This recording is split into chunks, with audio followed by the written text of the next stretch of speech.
Russian spies effectively taking over ships that are owned by companies operating from the UK. Sounds like something from a spy movie, but it looks like that's exactly what has just happened. A couple of weeks ago, I told you about Seapeak Maritime Limited. They're a company based in Glasgow who operates 7 of the 15 ships used to export Russian gas from Siberia and in turn help fund and fuel their illegal war against Ukraine. Seapeak have still not been shut down by the UK government despite sanctions against many other companies and ships involved in Russia's fossil fuel exports.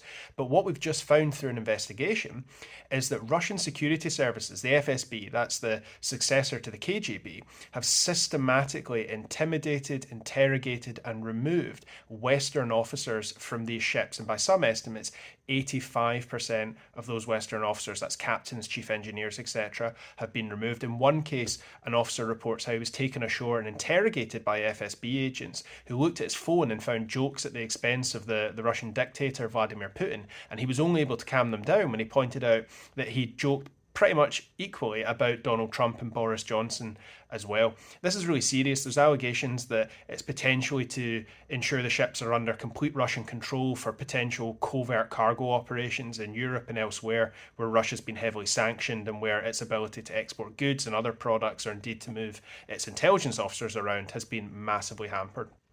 We've called on the UK government to shut down Seapeak's operation. Seapeak provided no comment to the journalists who uncovered all this, who interviewed Western officers who had been interrogated, who had been removed from the ships. They won't confirm or deny it, and they operate 7 of the 15 ships as part of this gas export operation. They need to be shut down. It is outrageous that we have a company operating from an office in Glasgow who are so deeply involved in Russian fossil fuel exports years into the brutal full-scale invasion of Ukraine.